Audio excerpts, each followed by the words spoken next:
Welcome, curious minds, to the deep dive. Today, we're embarking on an exploration of a truly monumental and, let's be honest, highly controversial document. To Eliminate the Opiate, Volume 2, by Rabbi Marvin S. Antelman. Now, this isn't just any book. It's presented by the author as this incredibly detailed, almost encyclopedic account of a vast, interconnected global conspiracy, and it really challenges nearly every conventional understanding you might have of history, religion, and power. It certainly does. It's a dense read, packed with claims that connect dots most people wouldn't even think of putting near each other. Exactly. So our mission in this deep dive is to, well, unpack and try and understand the intricate narrative this author weaves. We're stepping into a world where familiar events, familiar figures, are completely recontextualized under a startling, sometimes shocking new light. Our goal here is purely to explore this author's unique perspective on how history has unfolded. We're not here to endorse or refute its claims. No, instead, we're simply here to help you, our listener, become well-informed about this particular, very complex argument. It's about diving into the ideas presented within these pages, to see what surprising connections and insights this specific source believes it has uncovered. Right. It's about understanding the argument itself, the structure of this alternative history. Okay, let's dive in then. Right from the outset, this source identifies what it sees as the foundational problem, the core antagonist in its narrative: Gnostic revolutionary religions. Now, that's a term you might not encounter every day, and it sets a very specific, almost theological tone for the whole book, doesn't it? So what exactly does this text tell us these Gnostic revolutionary religions are, and why does the author see them as the root of all this alleged subversion? Well, it's fascinating how the source defines them. It calls them a putrid theology. That's strong language right there. And it says they embody antinomianism and nihilism. Okay, break those down for us a bit. Antinomianism and nihilism. Sure. So antinomianism basically is the idea of rejecting moral laws. Often involves claiming some kind of spiritual exemption from them, like you're beyond good and evil. And nihilism, is the belief that life is inherently without meaning, purpose, or objective value. The author argues these aren't just philosophical leanings. They're a core destructive theological framework. A theological framework, that's key. Yes. And this is crucial because the author views even atheism as a kind of theology within this framework. It's presented as having an irreversible commitment to non-belief. It's not passive lack of faith, it's an active stance against belief. So controversially, the text categorizes communism, despite its explicit atheism, within this Gnostic framework because of its, quote, commitment to principles of this theology. Wow. So even denying God is, in this author's view, a theological stance. That's quite an inversion of how we usually think about it. It really is. It reframes non-belief itself as a kind of fervent commitment, one that's fundamentally opposed to traditional divine order. Okay, so that's the core idea. What about the leaders of these movements? Does the source identify any shared characteristics or commitments among them that tie them back to this Gnostic root? Absolutely. The source states that these Gnostic revolutionary leaders share common philosophic commitments. Central among these is their hatred for religion in general. But the text highlights, quite disturbingly, their pathological contempt for Judaism. And the author claims this contempt usually very directly with their fervor for revolutionary upheaval. Meaning, the more revolutionary they were, the more anti-Jewish they became. That's the assertion. It's a core tenet of the author's arguments, suggesting an inherent anti-Judaic element right at the heart of these revolutionary movements. This perceived link becomes a recurring theme, connecting disparate historical events and figures, suggesting to the author a specific destructive intent aimed particularly at Judaism. Right. And then the author pivots to some, well, very well-known, albeit often controversial, historical groups: the Illuminati, Sabbatians, and Frankists. How does he weave these groups into his narrative of Gnostic influence? What specific roles and characteristics does he attribute to them? Yeah, this is where it gets really intricate. These groups are presented as the historical lineage, the direct manifestations of this Gnostic subversion operating through time. First, let's look at the Illuminati. According to the source, it was founded by Adam Weishaupt. And Weishaupt, controversially, was later canonized as a saint into the Gnostic Mass by Aleister Crowley. Aleister Crowley. The occultist, very same. Crowley is associated with a Gnostic sect known as the Golden Dawn. And the author explicitly states that the Golden Dawn incorporated features of Satanism into its Gnostic system, comparing it to devil-worshipping cults seeking to invert moral order. We're all familiar with symbols like the eye of illumination above a pyramid, right? Often linked to secret societies. Well, the source notes that Gnostic Golden Dawn's eye is depicted inside a triangle, which the author interprets not just mystically, but hierarchically. How? He sees it as symbolic of the Platonic three classes. Plato's ideal society with the workers, the military, and the ruling elite. Distinct, controlling classes. So the implication is a deep, controlling, manipulative structure inherent in their symbolism and alleged aims, pointing towards a drive for total societal control. So a direct line from ancient Gnostic ideas through these figures and societies down to symbols we still see, all hinting at control. What about Sabbatianism? That's less familiar to many. Right. Maybe vaguely remembered from history, if at all. But the author gives it immense significance. Sabbatianism is depicted here as this profoundly perverting force, a false messianic movement that twisted the very fabric of Judaism. It centers on Shabbatai Tzvi, who lived in the 17th century. The author claims his movement perverted everything Judaism stood for, leading to the concept of Jews for Satan. Jews for Satan, that's incredibly provocative. It is. It's based on Tzvi's alleged embrace of antinomianism, this idea that as the Messiah, the old laws no longer applied. So his followers supposedly engaged in acts forbidden by Jewish law, deliberately inverting holiness and transgression. The source mentions the Donma cult, a secretive group that emerged from Tzvi's followers, outwardly converting to Islam while secretly keeping their Sabbatian beliefs. So the author sees it as a continuous hidden force. Exactly, still operating in the shadows. And he even notes a recent detail. Apparently, Sabbatian emissaries recently visited Jerusalem and asked to be allowed to reunite with the Jewish people. But they were told by the chief rabbinate they'd have to formally convert back to Judaism and, quote, cease their weird practices. This, for the author, shows its continued aberrant nature. Okay. And then there are the Frankists, often linked with the Sabbatians. What about Jacob Frank specifically? Yes, the source gives Frankism and Jacob Frank, born Leibowitz, considerable attention.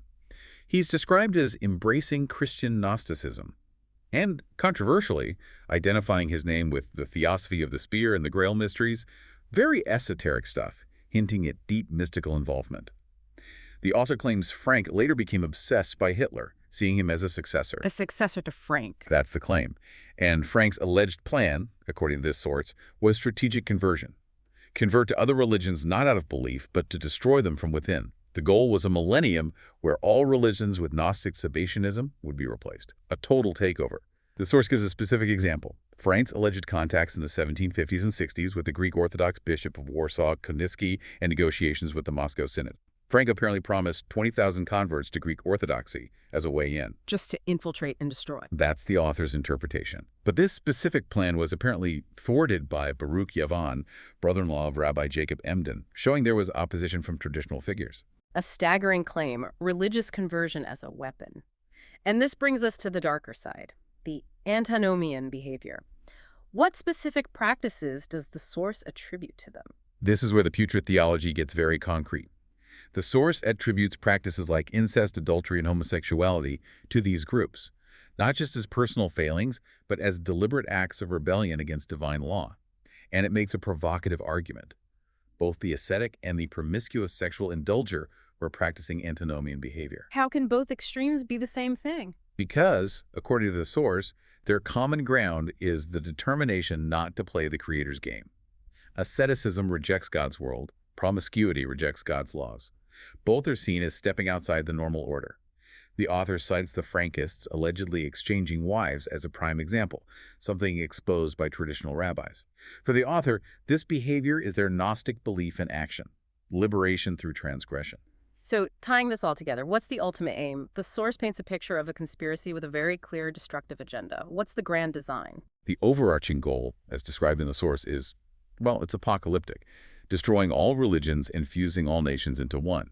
It's not just political dominance, it's a complete theological and societal overhaul, leading to a single, centralized world government under their Gnostic Sabbatian control. And shockingly, the author claims this includes cooperation with anti-Semites in spreading the blood libel. They'd cooperate in spreading the blood libel against Jews. That's the assertion. Using this horrific, ancient accusation as a tool, it points to a deeply sinister, long-term strategy spanning centuries. The source frames all of this as part of the larger Illuminati socialist communist conspiracy aiming for ultimate world government, dissolving existing structures for a singular Gnostic world. Okay, moving into the 19th century. This source makes a truly astonishing claim about Karl Marx and his mentor, Moses Hess. It suggests their notoriously bitter public fight, which is widely accepted historical fact, was actually a complete fabrication, an elaborate charade. How does this narrative unfold? Right, this is a major revisionist point in the book. What's fascinating is that the source accepts only one part of the standard history. Hess was Marx's mentor and a prominent socialist. But then it just completely diverges. It details the alleged vitriolic public fight, drawing on descriptions by Leopold Schwarzschild, a Marx biographer. Schwarzschild described Marx's attacks on Hess as incredibly vicious slander, vituperation. The source points to Engels' own letters to Marx as supporting evidence. It mentions Marx's supposed insults about Hess's wife, Sybil calling her a common slut. Vicious indeed. Extremely. And Marx calling Hess fallen greatness. Engels even complained to Marx in an August 1847 letter that the, quote, charade was taking its toll on worker loyalty. Engels apparently lamented that whole meetings had been wasted over it, trying to manage the fallout from Hess's staged ouster. The author presents it as pure theater. So the takeaway isn't just a historical dispute, but a blueprint for manipulation. But if it was a performance, how does the source claim to know this? What's the evidence? This is where the source claims to have astounding documents. It says these are actual correspondence of Hess, and even more damningly, private letters between Marx and Sybil Hess after Moses' death. These were apparently discovered in obscure European archives. Letters between Marx and Hess's wife after the supposed insults. Exactly. And these letters allegedly show no remorse or ill will from Sybil towards Marx. The author argues, quite reasonably, that a genuinely insulted wife wouldn't maintain such friendly correspondence.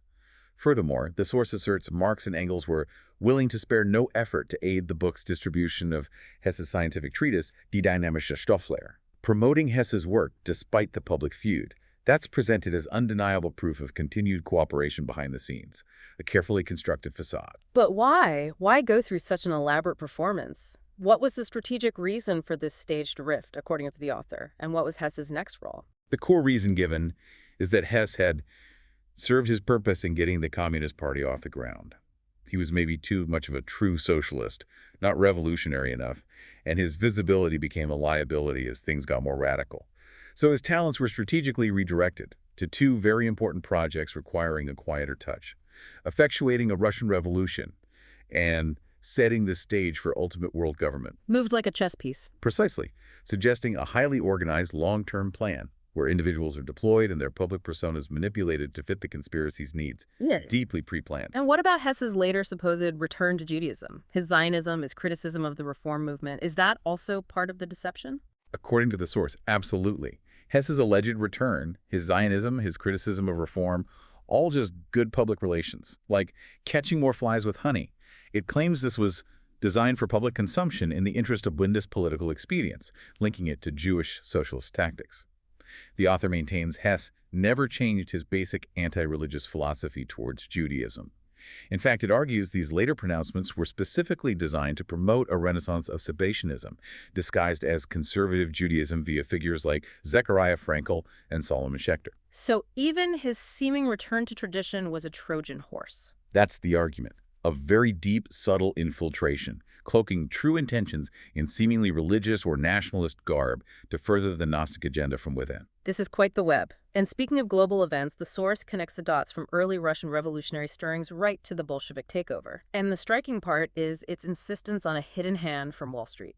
How does it trace these Russian revolutions back to this alleged conspiracy? It lays out a complex lineage, tying the Russian revolutions directly back to those Gnostic forces.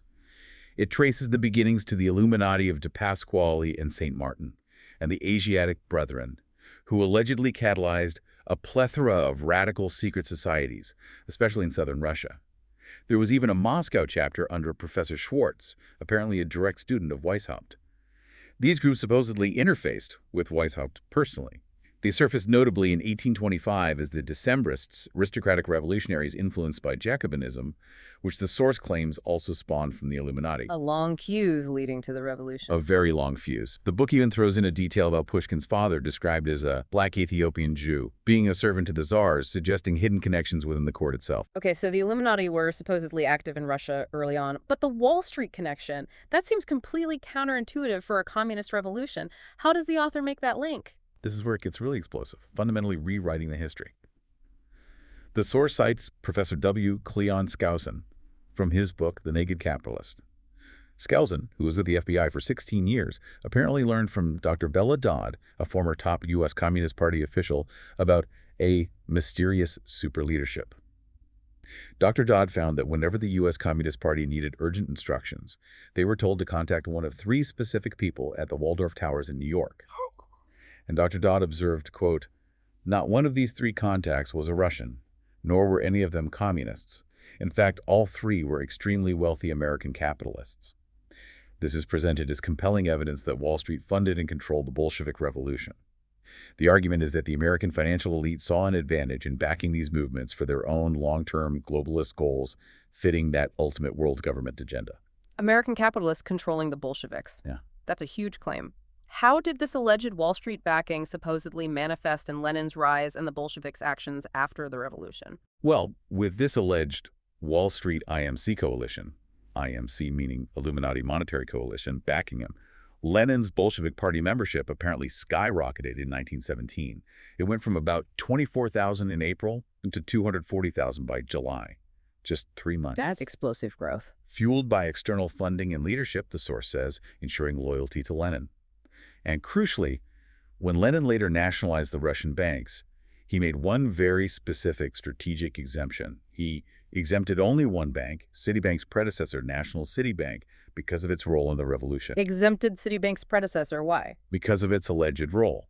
The author emphasizes this wasn't a coincidence, and it points out that J.A. Stillman, who became the bank's president in 1918, had a daughter, Isabel, married to Percy Rockefeller, John Dee's son.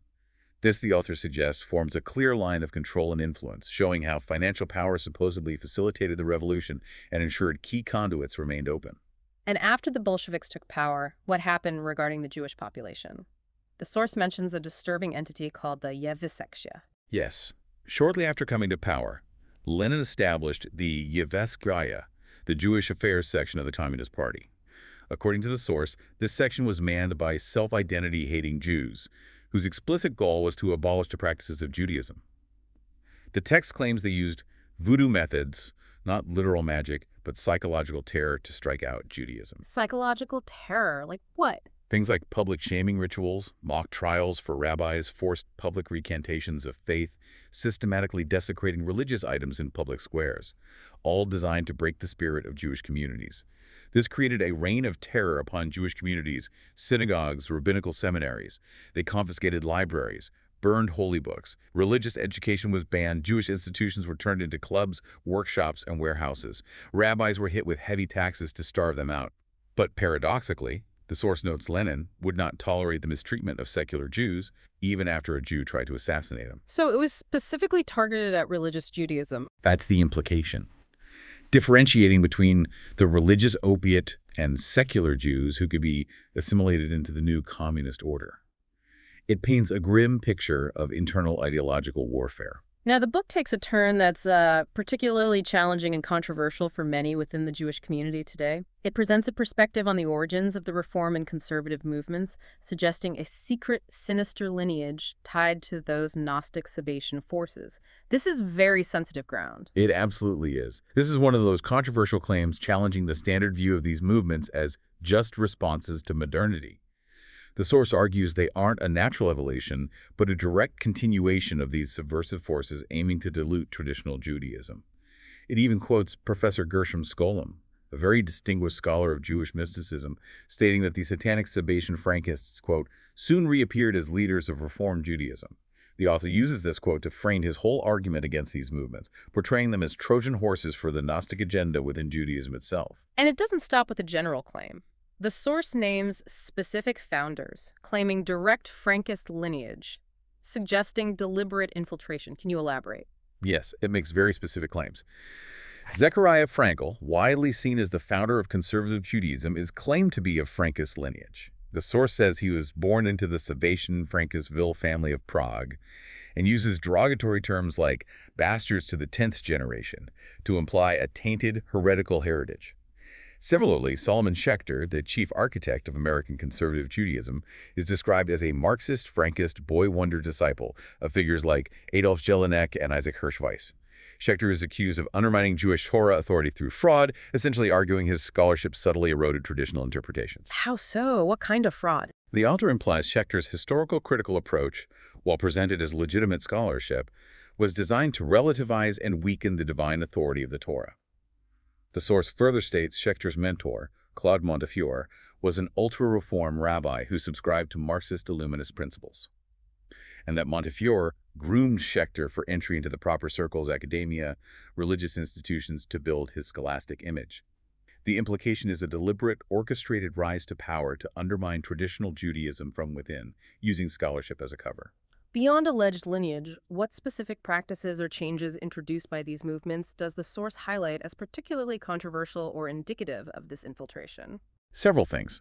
It points to pagan mixed pews in synagogues, claiming this disregards the separate seating mandated at Mount Sinai, which symbolized spiritual focus. It notes Isaac M. Wise introduced this in Albany in 1852, and conservative congregations later copied it.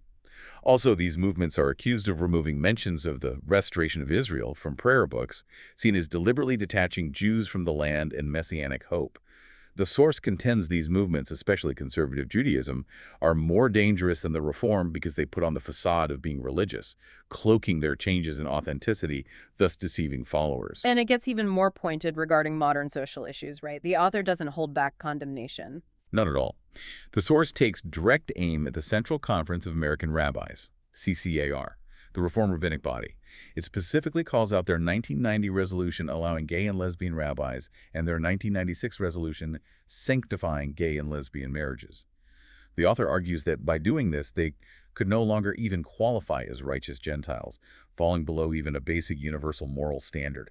He cites a Talmudic passage saying even Gentiles lack the chutzpah, audacity, to sanctify their unions in this way, implying these rabbis have usurped divine authority. This is presented as a profound departure from fundamental Jewish and even universal morality, aligning them with the Gnostic antinomian goal of reversing divine law. Okay, shifting gears again, this next segment is particularly jarring. The source presents a portrayal of Martin Luther King Jr. that is starkly at odds with the mainstream understanding. It claims he was a communist agent. How does the source even begin to build such an extraordinary claim? Yes, this is deeply contentious. The source unequivocally states MLK was a communist agent. It alleges he was trained by them in methods of social agitation, and that he was a genius at using Jewish money for his own purposes to fund his operations. It cites Julia Brown, identified as a black undercover agent for the FBI, who apparently testified to a House committee in 1962 that blacks were being used as communist fodder in various racial agitation programs.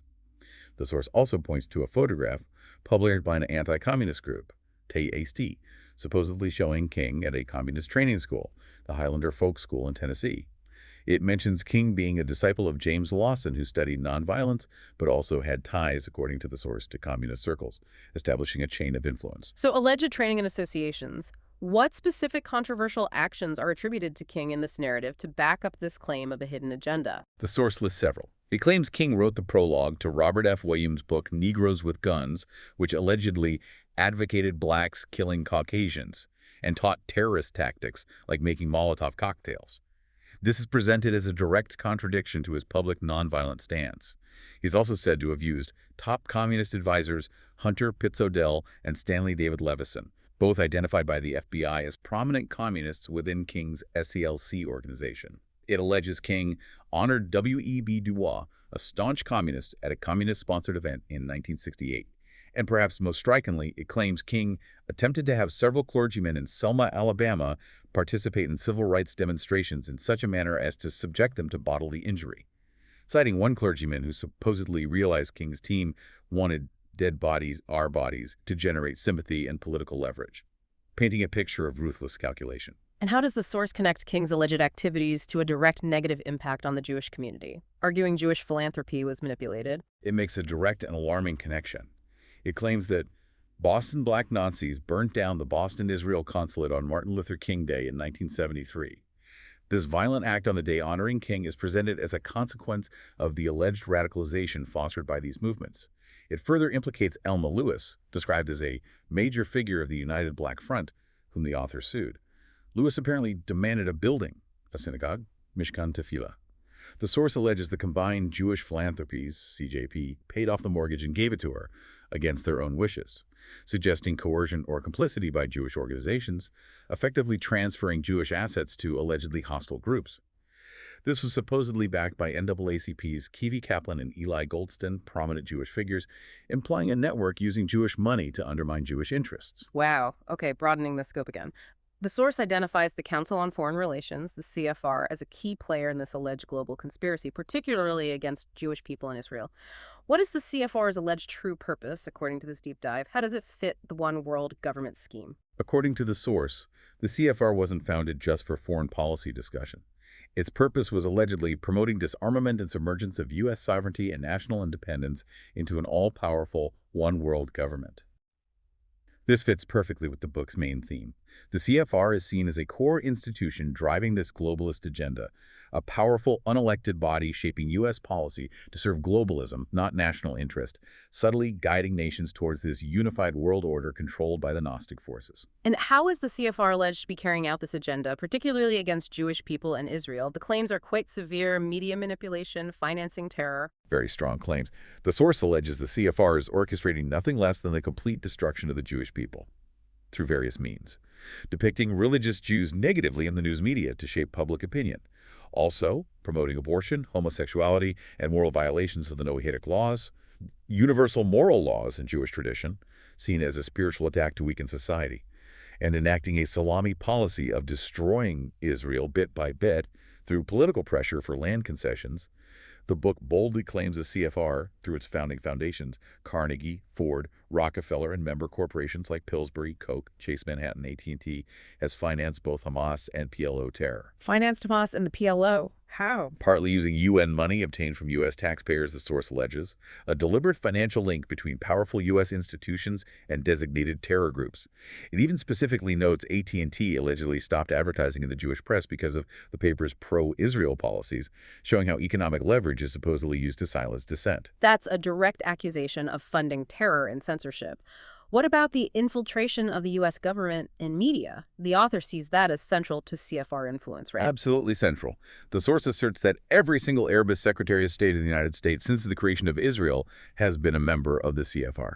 It lists names like Dulles, Kissinger, Vance, Baker, Schultz, Albright, Powell, Rice, Clinton, and it names figures like Henry Kissinger, Dennis Ross, and Martin Indyk, noting Indyk is of Jewish birth, which the author finds particularly insidious as CFR members deeply involved in the Oslo peace process, which the author views as detrimental to Israel. It also claims CFR-dominated media like the New York Times reproduce lists from the Muslim Politics Report that demonize religious Jews as terrorists, shaping public perception.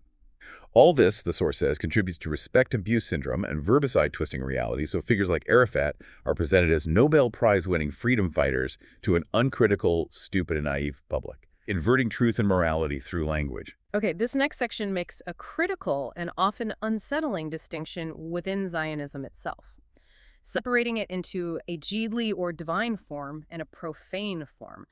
This seems crucial to the author's argument about the internal battle for the soul of the Jewish people. How does the source define divine Zionism? Right. Divine Zionism is presented as doubly rooted in authentic Torah law, a divinely ordained commandment. It emphasizes that, for this perspective, the commandment of settling in the land of Israel outweighs all other commandments, a primary religious duty. This form was advocated by revered 19th century rabbis like Zvi Hirsch Kalischer and Yehuda Alkali, early proponents of Jewish settlement in Palestine. These rabbis organized Zionist circles engaged in early colonization. The source even notes these early settlers, disciples of the Gaon of Vilna, fought Arab Bedouins with firearms to protect their settlements. It highlights a proactive, traditional engagement with the land rooted in religious obligation, distinct from secular nationalism. So if that's divine Zionism, what then is profane Zionism in this narrative? This sounds like another internal subversion claim. Yes, exactly. Profane Zionism is attributed directly to Marx-Hess and those Illuminist Sabbatian Frankist communist forces we discussed.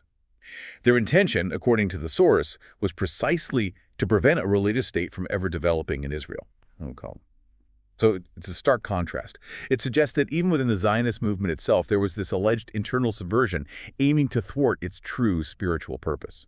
The book argues this profane element sought to secularize the national aspiration, detach it from religious roots, making it a vehicle for their own Gnostic anti-religious agenda, controlling the land for globalist ends, not divine ones. The source then gets critical of prominent figures in Israeli history, like Ben-Gurion and the Altalena affair. What does the source claim happened there? How does it tie into profane Zionism? It depicts David Ben-Gurion, Israel's first PM, as orchestrating a campaign of terror against right-wing Jewish groups, specifically the Irgun and Lehi, whom the author sees as defenders of authentic Jewish interests. It details the Altalena affair in June 48. Ben-Gurion allegedly ordered the sinking of this ship carrying supplies for the IDF and the Irgun. The official reason was it carried weapons for a revolt, but the source claims this was libel. The ship had vital arms and immigrants for Israel's defense. It points directly at Yitzhak Rabin, claiming that as a young Haganah officer, he had directed fire on the Altalena and her crew, causing casualties. Wow. And it connects this to Rabin's assassination decades later. It pushes the narrative even further, suggesting Rabin's assassination in 1995 was orchestrated by a GSS Shin Bet agent who shot him with real bullets in the car en route to the hospital, with Avishai Raviv, the alleged agent provocateur, presented as just a pawn used to bait Yigal Amir, the convicted assassin. This implies a deep, ongoing conspiracy, using political assassinations to silence those challenging the profane agenda. And it seems this profane influence allegedly extended to prominent American Jews who opposed Zionism. Who does the source identify? Yes, it identifies key figures like banker Jacob H. Schiff and Henry Morgenthau Sr. as bitter opponents of Zionism. Schiff, a powerful financier, allegedly used his influence against the movement. The source quotes Morgenthau's harsh denunciation from his book All in a Lifetime, calling Zionism the most stupendous fallacy in Jewish history, wrong in principle and impossible in realization. These figures are presented as aligned with the profane agenda, not necessarily against Jewish settlement per se, but against a religiously rooted Jewish state, favoring a secular or assimilationist path, serving the Gnostic aim of dissolving Jewish identity. What's truly astonishing here is the source's claim about current U.S. State Department policy regarding Israel's borders, calling it illegal based on a past congressional resolution. It's a shocking claim, challenging modern U.S.-Israel relations. The source argues current U.S. policy embassy in Tel Aviv, pushing land for peace, is in direct violation of HJR 322. That's the Fish Resolution, passed unanimously by Congress and signed by President Harding in 1922. The source claims this resolution explicitly supported a Jewish state encompassing the ancient land of their fathers, given by Jehovah to Abraham, with boundaries from the Mediterranean to the Euphrates. That includes modern Jordan. So a much larger, religiously defined Israel mandated by U.S. law. That's the assertion. And the author alleges this document has been systematically suppressed. Claims leftists have stolen the 1922 World Almanacs from the shelves of libraries wherever they can to hide this detail, implying a deliberate cover-up of a foundational U.S. policy. Okay. This next part is undoubtedly the most challenging and deeply controversial claim in the book, the reinterpretation of the Holocaust itself, connecting it to these dark, Sabbatian themes, suggesting a hidden, ritualistic dimension. How does the author even begin to frame this? It's incredibly sensitive territory. The source starts by arguing the term Holocaust itself is pejorative and misleading. It asserts the word means burnt offering, and before WWII, that was its sole dictionary definition in religious contexts. The author links this to idolatrous ancient roots of the Sufi, a mystical Islamic branch who allegedly worshipped a deity named Maklu with burnt offerings. Most controversially, it states that Jacob Frank received financial remuneration from the Aga of the Sufi to aid him in the Frankist plans to exterminate Jews in Judaism, way back in 1757. Linking Frank to Sufis and extermination plans in the 1700s. Yes, laying groundwork for this dark connection, suggesting the concept of a burnt offering of Jews was part of their destructive agenda long before Hitler. This reframing of the term sets the stage for his shocking reinterpretation of the Shoah as a deliberate pseudo-religious act. And it ties this burnt offering idea directly to Sabbatian rituals and even Hitler's alleged ancestry. That's extraordinary and deeply disturbing. It is. The source claims Sabbatians had a practice of burning foreskins during circumcisions, calling it a Khalil Hebrew for burnt offering or Holocaust, representing the ultimate extermination of Israel. A symbolic precursor, embodying their destructive ethos. Furthermore, the book posits Hitler wasn't of Jewish descent, but the product of an adulterous relationship between his mother, Clara Pulsel, and his Sabbatian Frankist, allegedly part of the Illuminati elite. It alleges Frankist Sabbateans observed the 9th of Av, a solemn Jewish fast day, as incest and adultery night, inverting its meaning into a celebration of transgression. A persistent rumor, the author states, suggests Clara Pulsel was artificially inseminated that night, directly linking Hitler's origins to these alleged Sabbatian practices and their putrid theology, suggesting a deep, mystical malevolence behind the Holocaust. A truly disturbing reframing. And then the source claims the Shoah was at least partly orchestrated by communists, furthering the Eliminate the Opiate theme. That's right. Controversially states the Shoah, while operating publicly under Hitler, was often orchestrated by the communists to eliminate the opiate, meaning religious belief, especially Judaism. It alleges a powerful pro-Stalinist element within the Nazi Party itself, led by SS General Heinrich Müller, head of the Gestapo and camps. Müller, it claims, reported clandestinely to Lavrenti Beria, Stalin's secret police head, suggesting covert collaboration between Nazi security and Soviet secret police. The author asserts Jewish communists dominated the Council of Jews in Warsaw, the Judenrat, implying they were complicit in facilitating the Nazi goal of eliminating religious Jews. It even claims the Warsaw Ghetto Uprising was led by these communists, who finally realized they had no choice but to fight, implying even this heroic resistance was shaped by communist forces who had initially cooperated with destroying religious life. So a multi-layered conspiracy with different factions involved.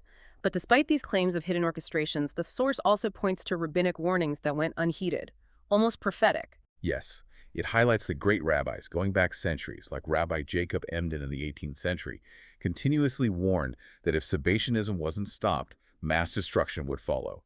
Emden apparently wrote, "I've written this for a later generation, believing his warnings were crucial." In the 19th century, Rabbi Elkahan Vessler allegedly wrote of dreams of Jews being rounded up, taken to concentration camps, exterminated and burned, a prophet of the Shoah persecuted for his message. Rabbi Mir Simcha of Dvinsk, the Chefetz Chaim, revered 20th century sages, also warned, settle Israel, stop Sabbatianism, or face destruction. Even secular figures like Vladimir Jabotinsky urged Jews to learn to shoot and emigrate. The author laments that many failed to heed these warnings, tragically leading to the predicted outcome, suggesting tradition and settling the land were the only true protections. #V, the modern battleground and the call to action. Okay, bringing it to the present day. The author emphasizes how this alleged conspiracy continues to operate, often subtly, through what he calls respect abuse and verbicide, a twisting of meaning and perception. How does he illustrate this? He explains these conspirators allegedly use Gestalt psychology, focusing on the whole perception, like media images, to gauge their manipulations. Testing public reaction to narratives. This, they claim, creates a media idiot who daily swallows the notion that a terrorist like Arafat is a Nobel Prize-winning freedom fighter. This is part of the horror cloaked in righteousness idea, giving nefarious things a veneer of legitimacy. To illustrate respect abuse and verbicide, the killing of truth by twisting words, the source cites Rabbi Aaron Feldman's observation. Abortion has been converted from fetal murder to a right to choose, homosexuality from a sexual perversion to a sexual preference, assisted suicide from a felony to a right to determine one's future, and sexual restraint from an expression of human dignity to anachronism. This is presented as a deliberate dismantling of traditional moral values through semantic manipulation. One of the most dramatic, unexpected aspects of fighting back in the book is the issuance of a formal rabbinical court decree against those deemed to be undermining the covenant. This isn't symbolic, is it? No, it's presented as a profound spiritual and communal act, a direct response by a rabbinical court, Bet Din, to the alleged conspiracy. For the conspirators identified, it pronounces cherem excommunication, cutting them off from the community. And beyond that, mita b'yedei shemom, capital punishment at God's discretion. But the source is extremely clear, stating and reiterating, this must not be construed in any way that man has a right to carry out such a decree. So it's crucial to understand this is presented as a divine judgment recognized by the court, not a human call to action. Exactly. It's not a human sentence or call for violence. It's the court formally recognizing that these individuals, through their actions, have placed themselves outside the divine protection and the Jewish covenant, leaving their fate to God. And there's a specific warning attached to political actions regarding Israel. Yes, a very pointed warning to anyone, especially in the Knesset, Israel's parliament, who votes for or abstains from voting against the Jericho-Gaza plan, referring to land concessions. The decree states they cannot escape the sentence meted out against the conspirators, even citing a non-Jewish source about a special place in hell reserved for those who do nothing in times of crisis. It's a strong condemnation of compromising on the land of Israel, framing political decisions within a profound theological context of covenant and betrayal. Does the decree offer any path back? Redemption or absolution? It does offer a path, but it's entirely dependent on divine mercy. Reward and absolution are offered for those who repent and actively help to preserve the covenant by reversing harmful actions. However, it reiterates, God alone, however, can perform this absolution. A bet din can recognize repentance, but only God can truly absolve. The decree notes the conspirators have removed themselves from the Jewish people. The bet din is just taking judicial notice, confirming the self-exclusion. Only divine repentance bridges the gap. What's the theological reasoning behind such a severe decree? And what are the practical consequences for the excommunicated within the community? The reasoning is in a bill of particulars. It states, "He who wars with Israel wars with God," linking the nation directly to God's will. Therefore, Israel certainly cannot make such concessions regarding their land. It even says non-Jews who invade Israel's boundaries are to be fought against with weapons, even on the Sabbath, emphasizing the land's sanctity. It cites historical examples, the Meraglim, spies in numbers, punished for despising the land, and the Shivna syndrome, a high priest suggesting trading land for peace, leading to eternal damnation. The consequences for the excommunicated are severe in traditional Jewish life. Can't be counted for a minyan, buried in a Jewish cemetery, called to the Torah, employed by Jewish organizations. Anyone ignoring this is in contempt of the bet din. Does the source provide any historical precedent for this, suggesting it's not entirely new? Yes. It claims the Labor Zionist Party itself used similar decrees historically. Citing a 1905 case in Troyanov involving Zalman Shazar, Israel's late president, where excommunication was used against Jews refusing to shelter pogrom refugees. This suggests a precedent for using excommunication for communal enforcement, even outside strictly traditional circles. The source argues the Orthodox rabbinate must not be colleagues of the enemy, especially given the alleged fraud of conservative, reform, Reconstructionist clergy calling for clear action from traditional authorities. So, bringing this full circle, the author stresses these forces aren't just historical. He argues Sabbatian groups operate today, subtly, and vigilance is needed. What evidence does he offer for their current presence? He gives personal anecdotes and references. He recounts being told a Jewish bookstore in Manhattan constantly sold Sabbatian prayer books, suggesting a continued, if niche, market. He also cites Gershom Skolom's publications of prayer book pages from the extreme Izmir sect, the Dhamma, implying their liturgy persists and is studied. For the author, these aren't just historical relics, but active, hidden forces operating under the radar today. He also mentions a reluctance for people to grasp the connection between the super-rich and revolutionaries. What examples does he give for this counterintuitive alliance? Right. He notes audiences found this hard to accept. He cites James Coonan's 1969 book, The Strawberry Statement, about student protests. Coonan wrote about men from Business International roundtables, top industrialists trying to buy up a few radicals, offering Rockefeller money to make a lot of radical commotion so they can look more in the center as they move to the left. Okay. An anecdote suggesting deliberate funding and manipulation by elites for strategic gain. The author also points to Stokely Carmichael's alleged ousting from SNCC Black Panthers after he learned too much about these connections, implying knowledge suppression about this elite revolutionary alliance. Finally, the author addresses a deeply sensitive question. Could Jews really hate other Jews to the extent that you posit? Namely, they want to see fellow Jews who are religious exterminated. How does he answer this? It's a profound and unsettling question. He tackles it head-on, arguing this internal hatred is a manifestation of the Sabbatian heresy in modern Jewish society. He answers by citing incredibly disturbing quotes attributed to contemporary Israeli public figures as evidence of extreme contempt for religious Jews, especially the ultra-Orthodox. For example, quoting General Risach Shlomo Gazit, allegedly comparing soldiers' knitted kippah to the Nazi Iron Cross. Meretz founder Shulamit Aloni quoted describing the ultra-Orthodox as sucking from the same sinister passions which nurtured the Nazis. Those are horrific comparisons. They are. He cites peace activist Yuri Avnery allegedly recommending storming Mea Shearim with machine guns. Journalist Amnon Denkner suggesting tying Orthodox leaders' beards together and lighting a match. Poet Yonatan Geffen wanting to cast the first stone in the Intifada against Haredim. Professor Uzi Arnon saying Haredim should be suspended from an electric pole. These raw, inflammatory quotes are used by the author to argue that, yes, a profound, dangerous hatred does exist within the Jewish community, aligning with the destructive forces working to eliminate the opiate from within. You've just taken a deep dive into To Eliminate the Opiate, Volume 2 by Rabbi Marvin S. Antelman. A truly singular, provocative account reimagining centuries of history through the lens of a sweeping, multifaceted conspiracy. We've explored how this author connects seemingly disparate events, ancient Gnostic sects, false messiahs, revolutions, modern Jewish movements, all under the umbrella of a hidden battle for the soul of the world, driving towards an ultimate world government. It's a complex tapestry, weaving together theology, history, politics, and deeply controversial interpretations. Absolutely. Our mission today was to faithfully represent and unravel this intricate narrative for you, our learner. We've laid out the arguments, the alleged connections, the historical interpretations as presented by the source, detailing the specific claims and the controversial evidence the author presents. Understanding such comprehensive alternative viewpoints is crucial, we think, for critically engaging with the vast ocean of information out there. It allows you to form your own informed perspectives. It's about knowing what arguments exist, even the most challenging ones. Exactly. So a final thought for you to consider. This deep dive, by meticulously detailing one author's sprawling theory of hidden forces, reinterpreting major historical events, well, it challenges us to consider how much of the history we've been taught is merely his story, the narrative shaped by those who held the pen, whether consciously or unconsciously. It invites us to always question the narratives we encounter, to look for those unseen threads, and perhaps to seek out every perspective, no matter how unconventional, to build our own comprehensive understanding of the forces that might truly shape our world.